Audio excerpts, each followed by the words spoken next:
मराठी व्याकरण विरामचिन्ह. विरामचिन्हावरती तुम्हाला दोन प्रकारे प्रश्न विचारला जातो. एक, दिलेलं वाक्य, त्या वाक्यामध्ये विरामचिन्ह असतात, परंतु ते कोणती विरामचिन्ह आहेत हे ओळखायचं आहे. आणि दुसरं, वाक्य दिलेलं असतं, त्या वाक्यामध्ये योग्य ठिकाणी विरामचिन्हांचा उपयोग करायचा आहे. तर आज आपण तुमच्या अभ्यासासाठी असणाऱ्या 12 विरामचिन्हांचा अभ्यास करणार आहोत. पहा, जेव्हा आपण बोलत असतो तेव्हा मध्ये मध्ये थांबत बोलतो. या थांबण्याला विराम असे म्हणतात. लेखनामध्ये हा विराम ज्या वेगवेगळ्या खुणांनी किंवा चिन्हांनी दाखवला जातो त्या चिन्हांना विरामचिन्ह असे म्हणतात. आता हे 12 विरामचिन्हे तर कोणकोणते आहेत? पूर्णविराम, स्वल्पविराम, अर्धविराम, अपूर्णविराम, प्रश्नचिन्ह, उद्गारवाचक चिन्ह, विकल्प चिन्ह, एकेरी अवतरण चिन्ह, दुहेरी अवतरण चिन्ह, संयोग चिन्ह, अपसरण चिन्ह आणि कंस. तर आता आपण प्रत्येकाचा अभ्यास करणार आहोत. आणि पहिला आहे पूर्णविराम. वाक्याच्या शेवटी वाक्य पूर्ण झाल्याचे दर्शवण्यासाठी वापरतात. आणि दुसरं, एखाद्या शब्दाचे संक्षिप्त स्वरूप दाखवण्यासाठी वापरतात. पूर्णविराम चिन्हांचा उपयोग 2 ठिकाणी केला जातो. एक, वाक्य पूर्ण झाल्यानंतर, आणि दुसरं, एखाद्या शब्दाचे संक्षिप्त स्वरूप दाखवण्यासाठी. बघा, तुमच्या समोर 2 वाक्य दिलेले आहेत. पहिलं वाक्य आहे, मी दररोज अभ्यास करतो. हे वाक्य पूर्ण झालेलं आहे आणि वाक्याच्या शेवटी पूर्णविराम दिलेला आहे. दुसरं, वी वा शिरवाडकर, शब्दाचं संक्षिप्त रूप दिलेलं आहे, नाव दिलेलं आहे. नावाचं त्या ठिकाणी पहिला अक्षर घेतलेलं आहे, वी वा शिरवाडकर. मग वीच्या पुढे पूर्णविराम, वाच्या पुढे पूर्णविराम आणि आडनाव पूर्ण दिलेलं आहे. मग लक्षात ठेवा, पूर्णविराम चिन्ह 2 ठिकाणी उपयोगात आणलं जातं. एक, वाक्याच्या शेवटी, आणि दुसरं, एखाद्या शब्दाचे संक्षिप्त स्वरूप दाखवण्यासाठी वापरतात. आता दुसरं आहे स्वल्पविराम. एकाच विभागातील शब्द दर्शवण्यासाठी हे चिन्ह वापरतात. एखाद्याला संबोधून हाक मारण्यासाठी हे चिन्ह वापरतात. बघा, स्वल्पविराम चिन्हांचा सुद्धा 2 ठिकाणी उपयोग होतो. एक, एकाच विभागातील शब्द असेल तर. एक उदाहरण दिले पहा तुमच्या समोर. शीत कपाटात गाजरे, पालक, बीट, काकडी आहेत. गाजरे, पालक, बीट या शब्दांच्या समोर स्वल्पविराम चिन्ह दिलेलं आहे. जसं तुम्ही नद्यांची नावं सांगत असेल, गंगा, कृष्णा, गोदावरी, तर गंगाच्या पुढे स्वल्पविराम चिन्ह दिलं जातं, कृष्णाच्या पुढे स्वल्पविराम चिन्ह दिलं जातं, कारण एकाच विभागातील हे नावं आहेत म्हणून. तसंच दुसरं आहे, एखाद्याला हाक मारत असताना. बघा, इथे दिलेलं आहे वाक्य, श्रोतेहो, आज आपण या विषयावर बोलू. श्रोतेहो या शब्दाच्या समोरही स्वल्पविराम चिन्ह दिलेलं आहे. आता पुढचं आहे अर्धविराम चिन्ह.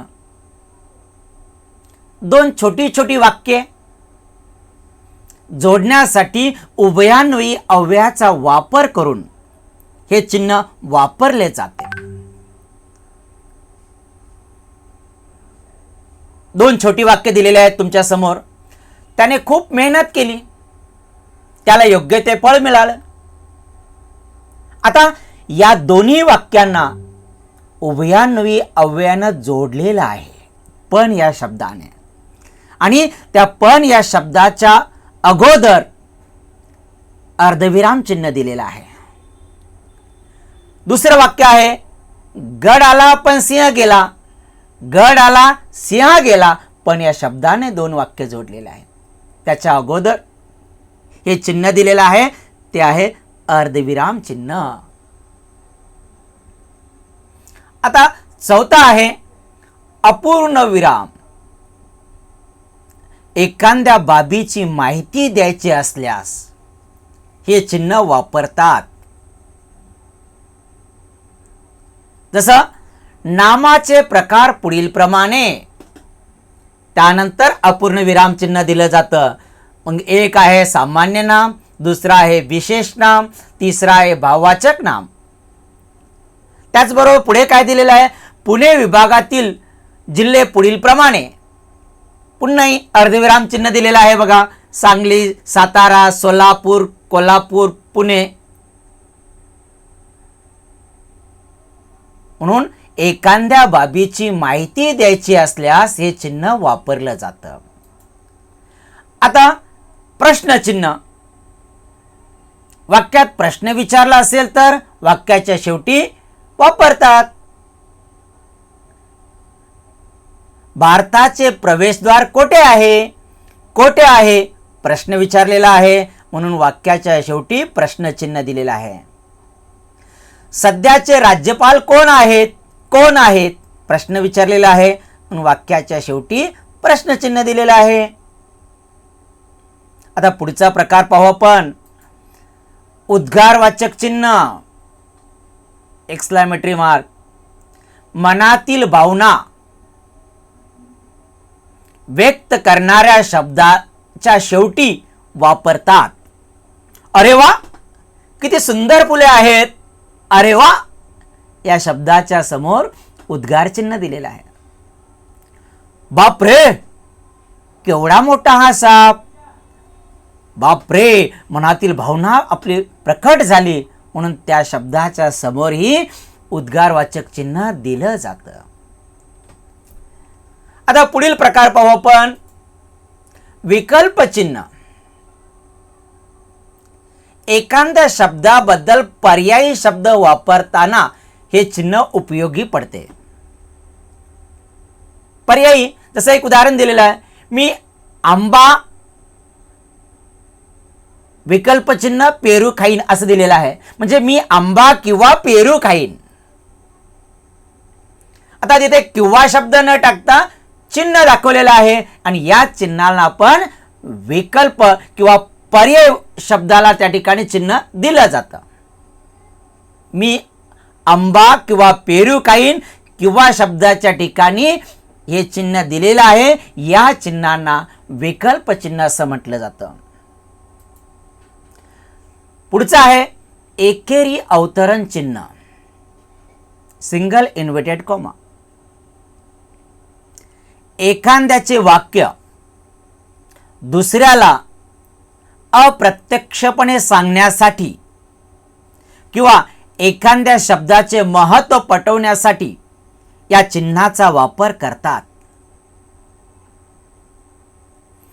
एखाद्याचे वाक्य दुसऱ्याला अप्रत्यक्षपणे सांगण्यासाठी किंवा एखाद्या शब्दाचे महत्त्व पटवण्यासाठी या चिन्हांचा वापर करतात. बघा, एकेरी अवतरण चिन्ह दोन ठिकाणी वापरतात. एक, एखाद्या व्यक्तीचे शब्द अप्रत्यक्षपणे दुसऱ्याला सांगत आहेत, जसं ते म्हणाले. ते म्हणाले मी आज येणार आहे. मी आज येणार आहे हे शब्द वाक्य एकेरी अवतरण चिन्हामध्ये येतं. दुसरं वाक्य काय आहे, पुण्याला महाराष्ट्राची सांस्कृतिक राजधानी म्हणून ओळखले जाते. पुण्याला महाराष्ट्राची सांस्कृतिक राजधानी म्हणून ओळखले जाते. आता सांस्कृतिक हा मुख्य शब्द आहे, आणि ते पटवण्यासाठी आपण तो शब्द एकेरी अवतरण चिन्हामध्ये लिहितो. पुढचं आहे दुहेरी अवतरण चिन्ह. एखाद्या व्यक्तीच्या तोंडचे शब्द दर्शवण्यासाठी या चिन्हांचा वापर करतात. आता एखादा व्यक्ती बोललेला आहे तर त्याचे शब्द जसेच्या तसे सांगायचे असेल तर ते शब्द दुहेरी अवतरण चिन्हामध्ये लिहायचे असतात. टिळक म्हणाले, स्वराज्य हा माझा जन्मसिद्ध हक्क आहे आणि तो मी मिळवणारच. स्वराज्य हा माझा जन्मसिद्ध हक्क आहे आणि तो मी मिळवणारच. हे वाक्य दुहेरी अवतरण चिन्हामध्ये लिहिलं जातं. पुढचं आहे संयोग चिन्ह. दोन शब्द जोडताना हे चिन्ह वापरतात. दोन शब्द जोडताना हे चिन्ह वापरतात.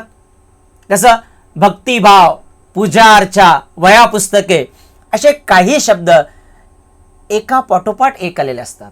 सहजपणे आपण बोलतो भक्तिभाव, पूजा अर्चा, चहा पाणी हे जे शब्द बोलत असताना त्या शब्दांना जोडण्यासाठी ज्या चिन्हांचा आपण उपयोग करतो आणि ते चिन्ह म्हणजे संयोग चिन्ह. पुढचं आहे अपसरण चिन्ह. बोलताना वाक्य मधून तुटल्यास किंवा एखाद्या वाक्याबद्दल अधिक स्पष्टीकरण द्यायचे असल्यास हे चिन्ह वापरतात. उदाहरण दिलेलं आहे, मी आज येऊ शकतो पण वाक्य तिथे तुटलेलं आहे, पण पुढे काही बोललाच नाहीये. मग इथे हे चिन्ह दिलं जातं आणि ते म्हणजे अपसरण चिन्ह. दुसरं वाक्य दिलेलं आहे, या गाडीचा एक भाग असा आहे जो खराब आहे. म्हणजे बोलत असताना आपली शब्द जिथे थांबतात आणि त्यानंतर परत पुढचं आठवतं त्यावेळेस त्या ठिकाणी या चिन्हांचा उपयोग केला जातो. जसं बोलत असताना आपण स्पष्टीकरण द्यायचे असल्यास या चिन्हांचा उपयोग केला जातो. आणि शेवटचा आहे कंस. एखाद्या शब्दाबद्दल अधिक माहिती सांगताना तो शब्द वाक्यात नसावा असे दर्शवण्यासाठी हे चिन्ह वापरतात. एखाद्या शब्दाबद्दल अधिक माहिती सांगताना तो शब्द वाक्यात नसावा असे दर्शवण्यासाठी हे चिन्ह वापरतात. जसं उदाहरण दिले, तो उद्या येईल. म्हणजे ज्याचं नाव आपण टाकणार आहोत ते ब्रॅकेटमध्ये टाकलं आपण, म्हणजे तो उद्या येईल हेही वाक्य झालं. अशा प्रकारे आपल्या अभ्यासासाठी असणारे हे 12 त्या ठिकाणी विरामचिन्हे आहेत. एकूण 12 विरामचिन्ह तुमच्या अभ्यासासाठी आहेत.